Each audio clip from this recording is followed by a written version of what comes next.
শক্তিশালী ভূমিকম্পে মিয়ানমারে প্রাণহানি হাজার ছাড়িয়েছে, আহত হয়েছে ২,০০০-এরও বেশি মানুষ। থাইল্যান্ডে নিহত হয়েছে কমপক্ষে ৯ জন। মিয়ানমারে নিহতের সংখ্যা ১০,০০০ ছাড়াতে পারে বলে আশঙ্কা করা হচ্ছে।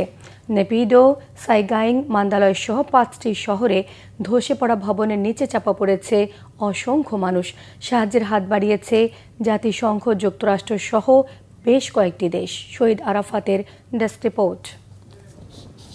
৭.৭ মাত্রার শক্তিশালী ভূমিকম্পে বিপর্যস্ত মিয়ানমারে যতই বাড়ছে উদ্ধার তৎপরতা, ততই বাড়ছে হতাহতের সংখ্যা। শুক্রবারের ভূমিকম্পে দেশটিতে সবচেয়ে বেশি ক্ষতিগ্রস্ত হয়েছে রাজধানী নেপিডো, সাইগাইং, মান্দালয় সহ ৫টি শহর। আশঙ্কা করা হচ্ছে এসব শহরে ধসে পড়া ভবনের নিচে চাপা পড়েছেন অসংখ্য মানুষ। মান্দালয় ও ইয়ানগন শহরে বিদ্যুৎ ও যোগাযোগ ব্যবস্থা ভেঙে পড়ায় ব্যাহত হচ্ছে উদ্ধার কার্যক্রম। সময় গড়ানোর সাথে সাথে বাড়ছে মানুষের আর্তনাদ। মান্দালয় শহরে হাজার হাজার মানুষ বাড়ির বাইরে অবস্থান করছেন, আতঙ্কে ঘরে ফিরছেন না তারা। রাজধানী নেপিডোর রাস্তায় দেখা দিয়েছে ফাটল।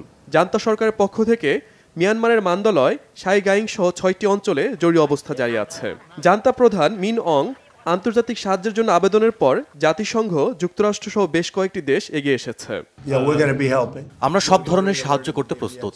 মিয়ানমারে যা ঘটেছে তা খুবই দুঃখজনক। এই খারাপ সময় যুক্তরাষ্ট্র পাশে আছে। এ বিষয়ে মিয়ানমার সরকারের সাথে কথা হয়েছে। এদিকে থাইল্যান্ডের শতাধিক মানুষ হতাহত হয়েছে। দেশটির রাজধানী ব্যাংককে ৩৩ তলা ভবন ধসে চাপা পড়া শ্রমিকদের উদ্ধারের কাজ চলছে।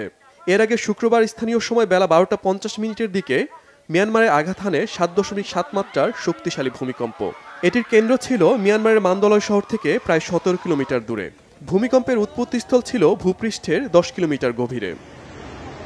শহীদ Arafat, Bangla Vision news desk.